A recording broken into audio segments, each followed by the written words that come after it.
안녕하세요. 함께 토지 고수를 형성하는 토지병장입니다. 이번 시간에는 그 취득세 감면에 대해서 한번 얘기를 해볼까 합니다. 취득세 50% 감면. 자격농민은 농지에 대해서는 취득세 감면이라는 것이 있는데, 이 아무래도 감면이 있다 보니까, 뉘앙스가 어떻습니까? 좀 까다롭다. 맞습니다. 세금이기 때문에 그 까다로운 것이 있습니다. 그래서 과연 어떤 것이 까다로운 내용이 있는지 그런 내용을 살펴보는 시간을 갖도록 하겠습니다. 이 관련 법률을 보면은 지방세 특례 제한법에 있습니다. 이게 이 세금 감면이 있다 보니까 상당히 까다롭습니다. 근데 취득세 감면 받기 위해서는 이것도 하나의 그 돈이기 때문에 우리는 그 감면을 받기 위해서는 정확히 알고 있는 것이 중요합니다. 이렇게 했고요. 그래서 제가 늘 얘기할 때 정확하게 우리가 투자 인사이트를 구축하려면은 어떤 그 주관적이나 아니 객관적이겠죠. 그 설명한 것보다는 늘 법률 조항으로서 한번 자꾸 보시는 연습이 필요합니다. 처음에는 법률 조항이 잘 안 보일 겁니다. 그래도 자꾸 반복을 해야 정확하게 우리가 알 수 있는 내용이 되거든요. 왜냐하면 이 블로그라든지 뭐 다른 좋은 그 어떤 글들이 있으면 항상 그 당시에 뭡니까? 그 당시에 어떤 그 내용을 가지고 정리한 거 아닙니까? 그렇기 때문에 시점에 따라서 다른 내용이 될 수도 있다는 거. 그래서 이 법률 조항이 늘 중요합니다. 다른 내용으로 우리가 알고 있는 분들이 의외로 많이 있습니다. 개정됐는데, 바뀌었는데, 모르고서. 그럴 수 있죠. 근데 그런 내용 때문에 법률 조항으로 알아보는 것이 좋겠습니다. 역시 법률 조항을 보겠습니다. 지방세 특례 제한법 제6조에 있습니다. 자격농민의 농지 등에 대한 감면입니다. 요게 자격농민이죠. 자격농민만 감면된다. 그 얘기죠. 어떤 내용인지 한번 큰 틀 먼저 보고 하나씩 설명하도록 하겠습니다. 첫 번째로 보니까 이렇게 기업 리언드는 한 것은 뒤에 이제 구분하기 위해서 제가 붙인 거거든요. 볼게요. 전체 읽어보고 하나씩 보도록 하겠습니다. 대통령령으로 정하는 바에 따라 농업을 주업으로 하는 사람으로서 2년 이상 영농에 종사한 사람. 그렇죠? 여기 이렇게 나왔습니다. 종사한 사람 또는 오화죠. 오화 또는 오화죠. 오화 후계농, 어업인, 청년 농업인의 육성 및 지원에 관한 법률 8조에 따른 후계 농업 경영, 청년 창업형 후계 농업 경영은 요것도 이제 이분도 뭐라고요? 자격농민이라고 했습니다. 이건 그래서 여기 2년 이상 영농에 종사한 사람도 자격농민이고 여기는 이제 후계 농업은 2년이란 게 없네요. 그래서 이건 또 이 법에서 따로 어떻게 하는데 오늘 이 시간은 이 빨간색 있죠? 2년 이상 자격농민 우리가 실제로 많이 있는 2년 이상 영농에 종사한 사람 위주로 살펴보도록 하겠습니다. 이거는 다음에 기회가 되면 또 정리하도록 하겠습니다. 이렇게 했고요. 이런 사람이 대통령령이 정하는 기준에 따라 이 기준에 따라 직접 경작 이게 무슨 뜻이죠? 자경이죠. 직접 경작할 목적으로 취득하는 대통령령은 정하는 농지 이 농지 대통령이 밑 있죠. 그리고 관계 법령에 따라 농지를 조성하기 위해서는 관계 법령에 따라 농지를 조성하는 겁니다. 임야를 농지를 조성하는 거 이런 얘기가 되겠죠. 여기 나오죠. 취득한 임야에 대해서는 취득세의 50%를 감면합니다. 겠죠? 그러면 이제 하나를 보면은 기업 2년 이상 영농에 종사한 사람 대통령이 정하는 기준에 따라 대통령이 정하는 농지를 겠죠? 농지 및 임야에 대해서는 취득세를 50%를 감면한다. 2023년 12월 30일까지. 요게 이제 현재 이제 그 국회 통과돼서 2023년 연장됐죠. 그러니까 2022년 31일입니다. 아직은 법 개정이 안 됐더라고요. 이렇게 했고요. 이렇게 경감한다. 이렇게 되어 있습니다. 요 요건을 갖추면 경감한다. 이거에 대해서 하나씩 살펴보도록 하고요. 다음 각 호의 어느 하나에 해당하는 경우에는 그 해당 부분에 대해서는 경감된 투자를 추징한다. 다시 추징한다는 거죠.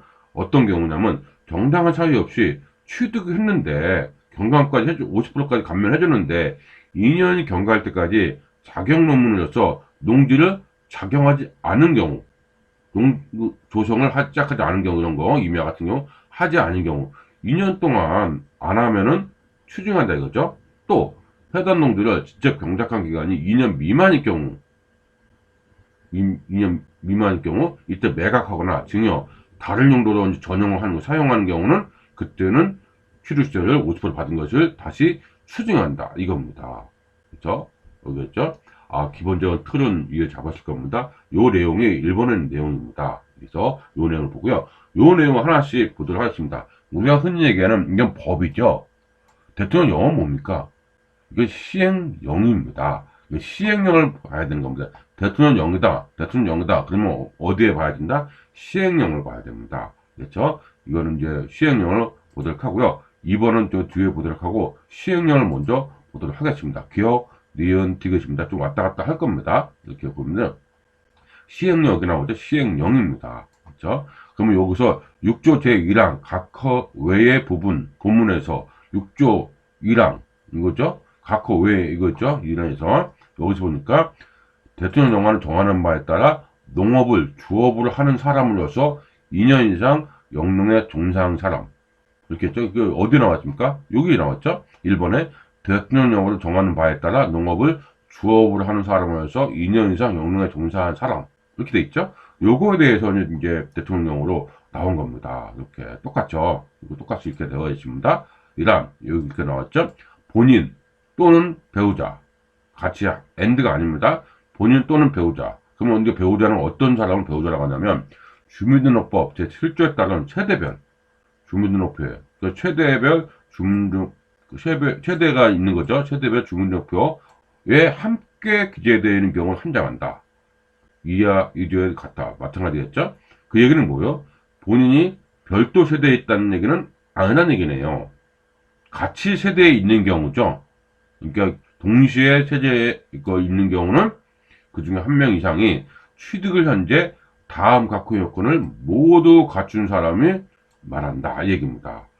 2년 이상 영농에 종사한 사람은 둘 중에 한 세대에서 한 명 이상이죠.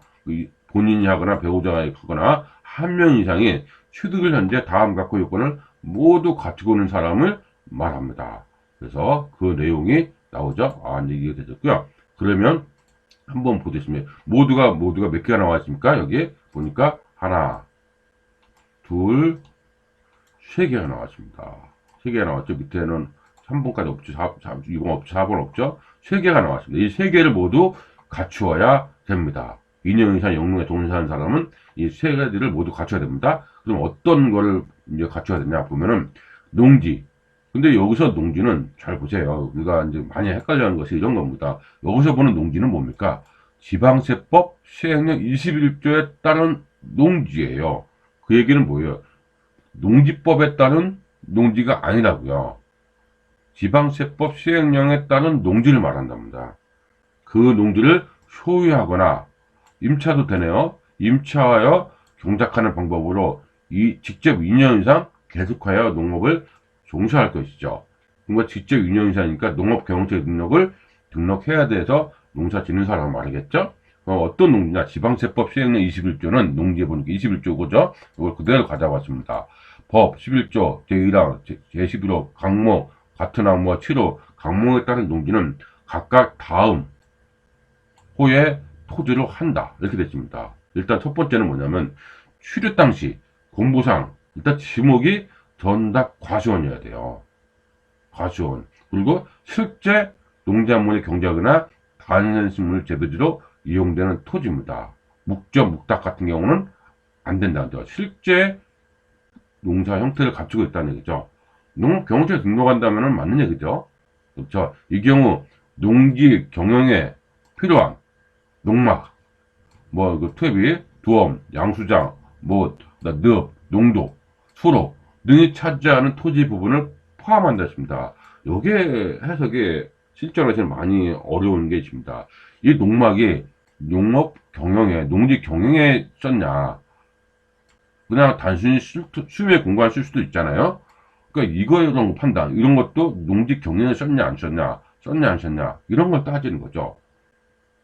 그래서 실전에서는 좀 다소 이게 다툼이 많이 있습니다. 혼선이 있고요. 그렇게 있고요. 그다음 또 하나의 농지는 취득 당시 공부상 지목이 논밭 과수원 또는 목장 농지죠. 이거는 여기는 목장용지 없지 않습니까? 목장용지 토지여서 실제 이거는 진짜 축산으로 하는 거, 소를 키우거나 뭐 그런 식으로 축산으로 사용된 축사와 그 부대에서 사용하는 토지, 초지, 사료, 밭까지 요것을 뭐라고 하냐, 지방세법에 따라서는 농지를 보는 겁니다. 여기서 포인트는 지목이 전답 과수원이고 목장용지까지, 그 다음 실제 농사를 짓냐, 축산을 하고 있냐, 이거가 포인트입니다. 이게 농지법에 따른 농지는 뭡니까? 실제 농작물이 아니어도 농지잖아요. 그렇죠? 농지법에 따라서는 뭐 여러 가지 90일 이상 농사 준다거나 뭐 이런 여러 가지가 있는데, 여기서는 이제 그러니까 지방세법에 따라서 이 농지입니다. 그래서 그 농지는 조금 개념 다르죠. 개념 다릅니다. 많은 분들이 자꾸 혼동하는 이유가 어디 법에 따른 농지냐, 이것만 정확하게 우리가 연구를 하셔도 혼동이 없는데, 늘 이런 부분이 혼동되죠. 농지법에 따른 농업인, 그 다음에 식량 식품기본법에 따른 농업인, 세법에 따른 농업인 다 다르거든요. 근데 우리는 농지법에 따른 농업인 하면 어떻게 생각하냐면, 그냥 농지법의 농지가 전부 하나다, 이렇게 판단하시는 분들이 굉장히 많아서 오히려 헷갈린 겁니다. 혼동되고. 그럴 때마다 법정을 보면서 이렇게 정확하게 이해를 하는 것이 중요합니다. 있겠죠? 그러면 여기서는 포인트는 뭐였습니까? 지목의 전답 과정이고, 실제 농작물의 경작물로 축작물을 이용하는 그런 토지를 말한다. 이렇게 됐습니다. 이게 농지죠. 이게 첫 번째 하나가 됐습니다. 이게 첫 번째 됐죠. 첫 번째. 이거 뭐더라고 했습니까? 세 가지 다 갖춘다고 했습니다. 2년 이상 직접적으로 해야 된다. 그 얘기입니다. 2년 이상 농업경영체 등록을 해야 된다. 그 얘기입니다. 그럼 두 번째를 보겠습니다. 두 번째를 보니까 1호가 이거죠. 1호가 이제 바로 위에 있는 게 1호입니다. 1호에 따른 농지의 소재지인 특별자치도, 시군구 또는 그와 있다가 있는 연접한 거죠. 연접한 시군구에 거주하거나 거주하거나 합니다. 5월 뭐 연접하지 않은 경우도 있을 수 있잖아요. 그럴 때는 해당 농지 소재지로부터 30km 이내의 지역에 거주할 것입니다. 제촌해야 된다는 얘기죠. 제촌. 그러니까 2년 이상 뭐합니까? 이 농업경영체 등록을 하고 직접적으로 농사를 지어야 되는 거죠. 그러니까 농업경영체 등록이 아니고 농지 취득만으로는 안 된다는 거죠. 직접적으로 실제 요거 있고, 그 다음에 뭐가 있습니까? 제촌. 요게. 그 다음에 또 뭐가 있냐면, 요것도 많은 논란이 있어요. 세금이기 때문에 세금이 있다. 그런 얘기는 이게 먼저 얘기하면 3,700만 요건을 갖춰야 됩니다. 세금 부분에서는 무슨 얘기냐면 한번 볼게요. 직전연도, 지금 2023년에 가면 22년이죠. 직전연도 농업 외의 종합소득금액, 농업 외입니다. 농업 외에 농사에서 짓는 소득금액 빼고 남은 소득금액이죠. 그래서 여기서 말하면 뭐냐면 농업, 임업에서 발생하는 소득, 요게 농업 외의 종합소득에서 빠지는 거죠. 이거하고 그 다음에 이거 빠지는 거죠. 농업 외의 소득금액. 그 다음에 뭐였습니까? 부동산 임대소득도 빠집니다. 이거는 뭐 임대를 했으니까 임대소득 빠지죠. 많은 분들이 이것도 헷갈려 하더라고요. 임대소득은 빠집니다. 같은 법 시행령인 것 따른 농가 부업소득을 제외한 거죠. 농가 부업소득도 있습니다. 어떤 거 있을까요? 뭐 딸기를 만든다. 근데 제조를 해서 매매를 한다. 그거 부업소득이죠. 그러니까 부업소득이 여러 가지 있을 수가 있습니다. 그런 부업소득은 제외한 금액을 말한다. 있겠죠?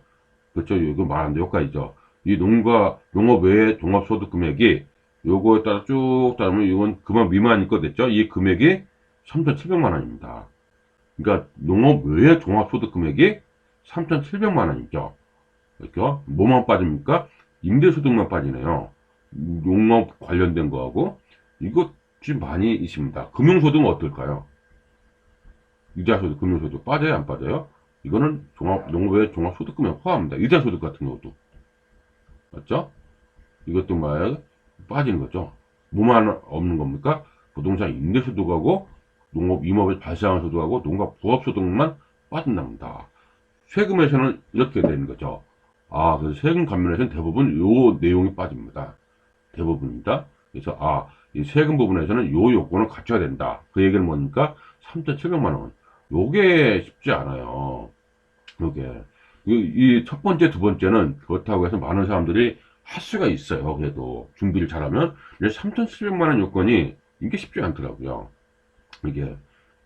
사실 요것만 있었는데 이걸로 한다는 얘기는 그만큼 생활이 만만치 않다는 얘기죠.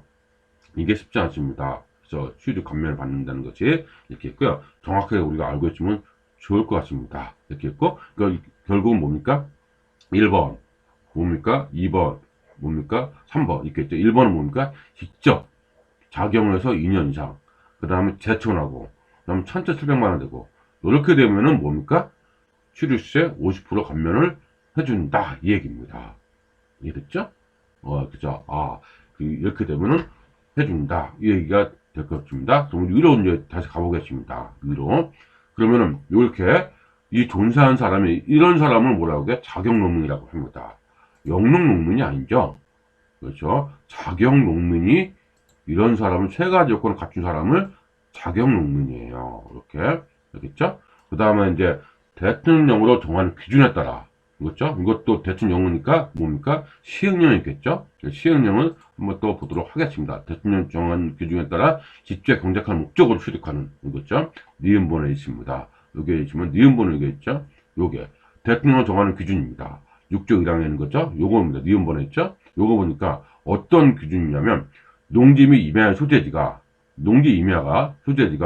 도시지역 외의 지역일 것. 그 얘기는 뭡니까? 수상국 농지나 주거적, 상업적, 공업적 농지 지역은 안 된다고 하는 겁니다. 개발지역과 녹지 지역이라고 했죠? 녹지 지역은 되는 거죠. 근데 주상공에 있는 농지는 뭡니까? 취득세 감면이 있다 없다? 아니라는 얘기죠. 그 다음에 농지 임야를 취득한 사람이 주소지가 농지 임야의 소재지인 시군구, 그 지역과 맞닿아 있는 시군구 지역이거나 농지 임야의 소재지로부터 30km 이내의 지역일 것. 제촌이죠. 제촌을 갖춘 기준이죠. 용어 농지만 뭐라 합니까? 기준에 따라 이렇게 되어 있습니다. 그래서 그 내용을 한번 또 보도록 하겠습니다. 저 이어서 왔다 갔다 좀 합니다. 좀 정신 좀 왔다 갔다 하죠. 왔다 갔다 하니까 그래도 자꾸 보셔야 됩니다. 이게 이 농민이 자경농민이 대통령 정하는 기준에 따라 직접 경작할 목적으로 취득하는 대통령 정하는 농지 디귿번이죠. 그러니까 농지 디귿번 한번 보겠습니다. 그 농지에는 요겁니다. 요 농지. 대통령 정하는 농지는 조금 전에 위에서 봤던 요 농지죠. 지방세법의 농지입니다. 이 농지, 요 농지입니다. 똑같죠? 대통령 정하는 농지는 된다. 요 농지만 된다. 그 얘기입니다. 그래서, 이 농지다. 이렇게 보시면 되겠죠? 그럼 또 이제 위로 가겠습니다. 그러면 이제 다 됐습니다. 이해 이제 됐습니다. 그 대통령을 정하는 농지 및 관계 법령에 따라 농지를 조성하기 위하여 취득한 임야에 대해서는 취득세의 50%를 감면한다. 이 얘기입니다. 전체를 보니까, 이런 분한테는 감면을 해주는구나. 이해가 되겠죠? 근데 이제 2년 동안 농지 조성을 안 하거나, 2년 미만 상태에서 매각하거나, 증여하거나, 다른 용 주택으로 뭐 용도 변경을 한다거나, 이런 경우일 때는 50%를 추징한다. 이 얘기입니다. 추징한다. 이렇게 보시면 좋을 것 같습니다. 그래서 이제 정리하겠습니다. 대통령을 정하는 바에 따라 농업을 주업을 하는 사람으로서 2년 이상 영농에 존재하는 사람, 이게 자경 농민입니다.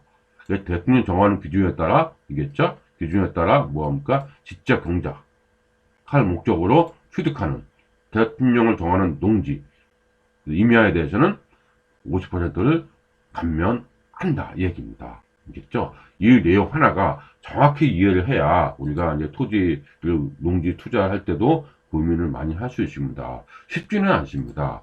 쉽지는 않죠. 세법적으로 보면 쉽지 않습니다. 왜냐하면 세금이기 때문에 감면 조건에서는 당연히 까다로울 수밖에 없다는 거. 이 점을 이해하면은 충분히 어떻게 준비하고 전략적으로 세울 수 있을지가 알 수 있을 것 같습니다. 너무 긴 내용이니까 이어서는 다음 시간에 또 다루도록 하겠습니다. 그럼 다음 시간에 또 뵙도록 하겠습니다.